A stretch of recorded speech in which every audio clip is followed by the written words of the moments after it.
Today's October 27th, 2023. Current Bitcoin price is $33,899.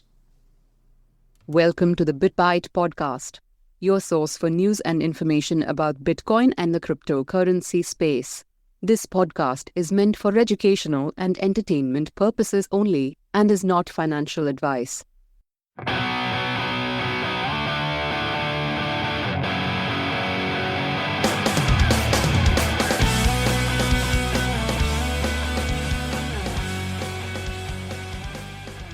What's going on, Rick? Oh, not much. Just trying to stack them sats.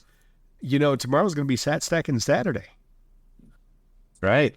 No better day. I mean, that's what the Lord intended. He's called it Saturday. Saturday. It's the perfect day to stack sats. Yeah, man. So yeah, I guess we might as well just kind of get that out of the way. We've had a crazy week when it comes to Bitcoin price. Yeah. Yeah, we kind of called a Bitcoin tsunami in 2024, and it just seems like things are moving that direction now. Yeah. Yeah. What was your take on it whenever I told you about the price? Well, I saw earlier that it was up to 30. I was like, nah, that's nice. Yeah. Yeah, but I wasn't paying attention to the news. It was just in the middle of the day, look at it. And then you text me, it's like, it just crossed 34. I was like, what the F? Yeah. It went up it did basically go up another 5,000 from when you saw it that day, but in just a matter of hours. Yeah. Matter of hours. And because this has been such a long bear market, I think this is the longest that we've actually had so far in Bitcoin's history. I've seen these types of cycles before where this euphoria, and that I was starting to get that euphoric feeling again. And I was like, oh man, Bitcoin, I don't want to call, maybe I'm in disbelief right now within the market cycle, but I feel like Bitcoin's back. I totally agree. Well, I felt like this summer was approaching. I knew that somewhere here it was going to hit. It was going to hit its stride. I mean, do we know for sure that this is it? No, but all the signs are pointing to yes. Right. And one of these days, we're going to look back in time and we're going to be like, at October 2023, we can still have bought Bitcoin for under 40 grand a piece. Yeah. Yeah. And, kind of going to our discussion earlier, I really think this is where it's becoming, and this may be the last cycle where a lot of people could actually really make a substantial dump into Bitcoin and actually get a decent amount of coin, back. And it's getting harder and harder. Every time these cycles get higher and higher, back when we got to 15,000, price earlier this year, because that's the other thing you got to remember, right? We were at about $15,000 at the beginning of this year. And now we're at... Yeah, wasn't it closer to 17? It may have been closer to 17. But I mean, that was that was our low, right? I mean, we were in that low doldrums. That was the deep dead winter of Bitcoin's bear market for this year. So seeing that we're starting to kind of get back into that bull mode, right? Because we're back above what we were from the previous bull market back in 2017. We crossed that $20,000 threshold, and 30,000 kept us down for a long time, and we just blew right through it like it was nothing. So I personally, I feel like this is some of the last time that you're going to get a chance, and this is by no means this financial advice, but I think this is the last time you're really going to get a chance to kind of stack sats at the price that we're at. I think that coming into the end of this year, I'm not going to say right now today, but that's what I'm feeling. I might 100% agree with you. I mean, we're going to look back. I mean, I'd almost want to put something down like, hey, we bought it at what was the price just now? 33 something. Mm-hmm. I mean, we'll just say, hey, we bought, $3,000 worth of Bitcoin. Going forward, we're going to say, as we go further along, it's going to be worth a whole lot more than $3,000 going forward, in my humble opinion. Well, I mean, yeah, you could even just, let's say like right now, do you have a pen and paper right now? Jot it down on a note somewhere. Let's come back to that. Let's come back to this in January. We can leave a reminder to ourselves to come back on January 1st or in that time frame, like when we do another episode right at that time at the beginning of the year, and just see where we're at, right? Okay. Yeah. Talk about that investment that we made on October 27th and just kind of see how that ended up. Because I really am kind of curious. I mean, because we could have some other events that take place. You know, we talked about black swan type events that happen in the macroeconomic environment. And, you know, yeah, maybe like, I mean, we're starting to see Bitcoin's done a lot of what we would want Bitcoin to do. Like when the banks started failing, Bitcoin rallied. You know, you have all these issues with the bonds and interest rates. Bitcoin's rallying right now as opposed to what we would think it would do. So, I mean, and that's the other thing, right? Like the market, the economic state of the United States right now is so shaky. If we go, like if the Fed reduces, here's our tsunami situation, right? Fed cuts interest rates down to zero, you know, injects liquidity into the market. Basically turns on the printing press. Yep. BlackRock gets their ETF going. You get the halvening in place. Can you imagine? Oh, no, that would just be insane. Dude, it'll be like somebody just opened up their Ark of the Covenant in Raiders of the Lost Ark. Faces are going to be melting. Well, I think a lot of things will be melting down. No, for sure. Lots of markets, for sure. Yeah, I mean, at that point, yeah. If the Fed does that, like, I mean, if the Fed, like we've talked about that before, I think on the podcast too, like the Fed will take the stairs up, but whenever they drop those interest rates and whenever they, you know, start printing presses, like they take the elevator down. Like that's fast. They do it quick. They don't do this slow. Oh, we may cut interest rates a little bit. No, usually whenever they wait for something to break like that, that's what happens is something broke and they've just got to put the Band-Aid back on there or give the hit to the junkie on the street. Yeah, it's more of a heroin needle than a Band-Aid. Yeah. Here's your fix. Get on it. So, I mean, and given there's a lot of scary things going on in the world right now, but a big part of what happened on Monday was, and I guess from what I understand, it's been on there for a while, but so we saw a 10% increase in the US markets of Bitcoin's price. And then further, Asia drove it up another 5% later that day. And that's what just kind of drove that rally insane.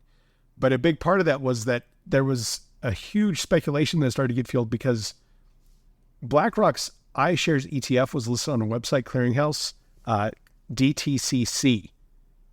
And it's still on there today. Like it disappeared the following day for a little while, but then it came back up on there. And there's also some ARK investment tickers on there as well. And this is usually when the things get listed on this site is right before there's, you know, they're assigned a number and it's part of a clearing process that has to happen for these ETFs. So the BlackRock IBTC ETF appeared on there, and that's going to be their ticker symbol for it is IBTC. So that's what got this frenzy going that day when they saw that. Yep. Well, and then people realized that BlackRock is actually stacking sats too. So, I mean, when a big player like that gets involved, I mean, a lot of people take notice. Yeah, and they had to make that declaration to the SEC that they planned on funding. They said they planned on starting to fund their ETF in October. So they started buying already. So, you know, and one thing that I thought was interesting too, because we're not the only country that, you know, there's other countries out there that have a spot Bitcoin ETF. Canada's got one. I know there's some in Europe. Why is it so important that America gets one? And why haven't the other ones moved this market the way that America does? We're still, I mean, the dollar is still the world reserve currency right now. Yeah, you know, you nailed it right on the head. It's because we have the liquidity to pump those markets. And I mean, when you see that, what's going to happen? So you think about these investors, right, that work for Fidelity, that work for BlackRock. They get paid their bonuses on what they can earn for commissions, like based off, you know, what their money markets do, like what their accounts do, right? Right. If they pump if they pump pension plans into Bitcoin, they start pumping like 1 to 5% allocations of people's wealth into Bitcoin. It's like a $27 trillion market that if it gets 5% of that market share, man, it's going to be nuts. Honestly, only 1% of that market share is going to be huge. Yeah. No, I completely agree. I mean, it's terrifying to think about. There is so much, like, I have an issue with a lot of BlackRock and stuff like that just because they're so big and so powerful. But And so evil. Let's not forget that. and so evil. But we're gonna see we're gonna see a big benefit from this, and especially because you're gonna see something that we haven't seen for Bitcoin ever. I'll say that ever, because you're gonna see advertising for these IBTC and other spot Bitcoin ETFs. You're gonna see marketing for it. Like I've seen crypto marketing, right? Like crypto.com, blah, blah, blah, blah, blah. But when you see Fidelity being like, we can bring you the most sound asset that money can buy, join our Bitcoin ETF. We didn't have marketing before. We had crypto marketing in a lot of ways, but we didn't have this kind of marketing. Well, specifically for Bitcoin, you're correct. Yeah, absolutely.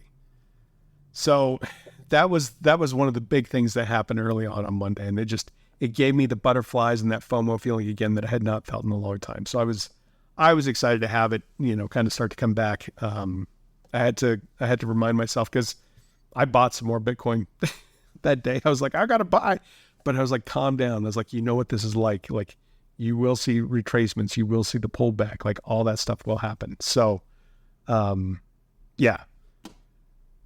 Yeah. Well, you've been through several seasons of Bitcoin bulls and bears. So, I mean, you've kind of this is the same old song and dance you've seen multiple times. It is, but it's still exhilarating, and it still does not prevent me from getting the FOMO. And the FOMO, like, it's really bad for like the first, I'd say the first 6 to 12 hours once it all kind of starts, because I know, like, I mean, obviously I don't think we're quite there yet, but I mean, pretty soon, sub $40,000 Bitcoin, like we said in the beginning, it's going to become something that you're not going to see again forever, probably. And that's not financial advice. That's just what my personal experience with this. I was surprised when we retraced to $17,000, but considering 2017, we went up to about 20,000. We drew back down to 3,000. We went back up to 69,000. Nice. Then we came back down. We went back down to 17, or 15, 17, in that range. Having said that, like, I didn't expect us to go back below 20. So now with this next market pump, if we get up to, the 6-figure mark, even if it's low 6 figures, I don't expect us to go back down below, say, $60,000 or maybe $50,000. Right. Well, I mean, we were kind of talking about this before the show. Is like 3 years ago, October 2020, early October. Yeah. We crossed the $10,000 mark, and we've not gotten anywhere close to that. Right. I mean, 17,000 is quite a far cry from 10. Yeah. And I think in October, going forward from October 2023 with Bitcoin at $33,000, I'm going to put my reputation on it that we're never going to look back, or we're going to look back and say, we could have had it at that price, and that's gone forever. Yep. Yeah. Yeah, I completely agree. And, we kind of talked about it beforehand. Like, I really do think we're close to pricing out a lot of people out of the market, like to being able to get one whole Bitcoin. Yeah. I mean, that's going forward. I think at a certain point, like the middle class, all they can hope for is 0.1 Bitcoin here pretty soon. Yeah. Yeah. And even that's going to be a good chunk of their liquidity, especially in today's market, today's economy, I don't care what kind of professional gaslighting we're getting from the federal government on inflation and, jobs and whatever else. Things are rough. Yeah. No, they absolutely are. And they're only going to get rougher, I think. But I mean, and yeah, it'll be interesting to see how some of this plays out. I am excited. Don't get me wrong. And I got to be careful with that because I get FOMO like crazy. Like I start to get really, like I'll get anxiety about it. Well, let's spell out what FOMO is for those who don't know. Fear of missing out is what FOMO means. And it's such a cheesy thing, but basically you start to feel that anxious feeling. And so that's one thing, like for those listening that maybe this is your first bull cycle. Maybe you haven't gone through one before, or maybe you got in at the end of the last bull cycle and you've been holding on since Bitcoin went from $69,000 down to now. You will get a chance to reclaim your money. You're going to feel that FOMO. You're going to feel that emotional response, right? Right. And it's a gleeful, it's ecstasy, it's ecstasy. It's a joyous feeling where you're like, oh man, and you're going to feel like you're so damn smart. And pretty soon here, if the bull market really kicks off, it doesn't matter what you buy within the crypto space. You could be buying junk, absolute junk, but because the market's going so haywire, people are just putting money into whatever. Yep. And you're going to just feel like you're the smartest person in the world, but be careful because that stuff will bite you in the butt later. So. Absolutely. There's a lot of stupid money going into crypto. So we're not just being completely crazy about that. We've seen it happen before. Mm-hmm. And we're going to see it happen again. Yeah. Yeah. Well, and since we talked about that almost the whole time of what our normal episode lengths are, we'll go into some of the other stuff that we had here. So just out of the Fed's early meeting report for October going into November, they are declaring they're not going to raise interest rates this session. So yeah. that was kind of important to bring up.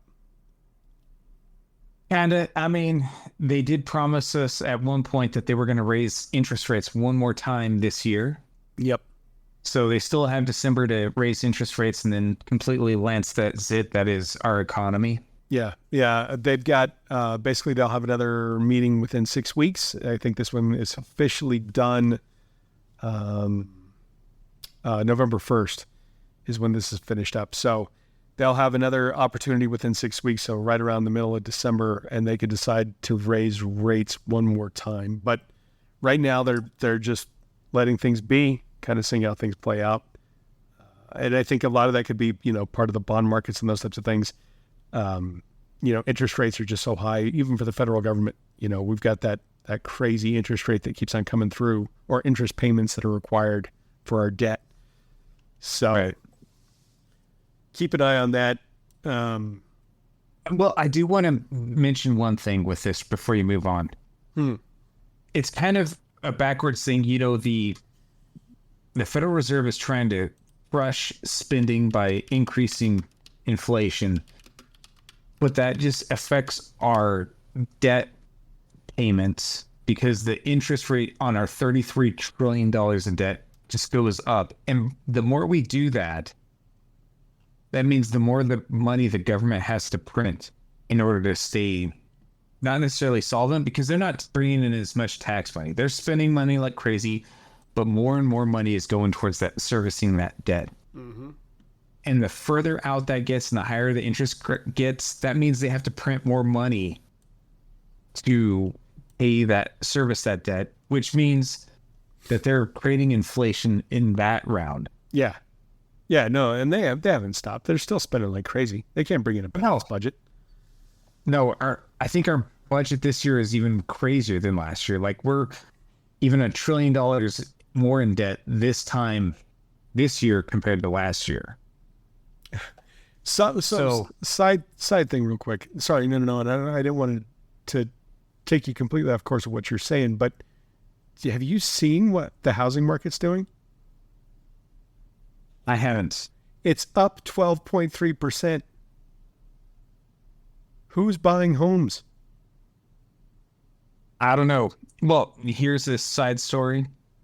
Kind of in that, well, my parents are listing their house in Texas, and they're saying that over a certain threshold of money that you have it listed as, people are not buying. It's like under 80,000 that people are looking at. Really? Yep. So people are selling at a loss, basically, but they're still selling. Well, some people might be selling at a loss, but if you don't have it, yeah, that's basically how you're looking at it. If you're wanting to get out of that housing market, you're going to take a huge loss. Dang. Depending on how bad it is. So things might be turning around on that. So yeah, they said that We'll basically for the month of September, 12.3%, and it's the highest it's been since February of 2022. So I was just like, that is insane. Well, and I got to reiterate what I said earlier.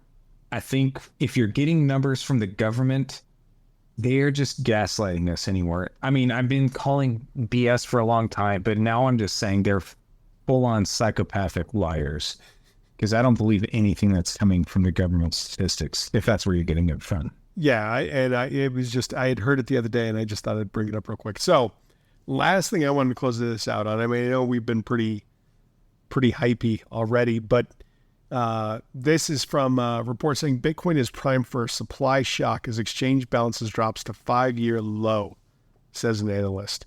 I mean, basically, one of the big things is that the data shows that the liquid tokens right now on the market is 2.3 million Bitcoins that are available, which is the lowest reading it's had since April of 2018, which was right after the last bull market. Or, well, two bull markets previous, or one bull market previous. So, yeah. And that bull market peaked in like December 2017. Yeah. Yep. Yeah. So, but that's the lowest liquid amount of Bitcoin that's available. That's the last time it was that liquid. No, and so, or that low of availability on Bitcoin. So here's the thing though, too. We've had a lot more Bitcoin printed since then too, right? There's been a fair bit more. A fair amount more, yeah. Because I mean, that's been 5 years,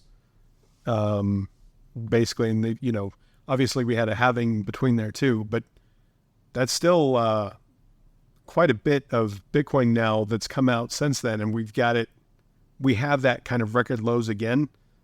So that's going to be even fewer Bitcoin available once this bull market kicks off. And there's still roughly 3 million Bitcoin that haven't moved in 10 years. Those long-term holders. Yeah. So, well, I mean, that's the whole deal. It ties back into what we're saying, the spot ETF for Bitcoin. I mean, and then the halving coming up in another, 5 months roughly. I mean, that's a recipe for a real scarcity shock. Yeah. Yep.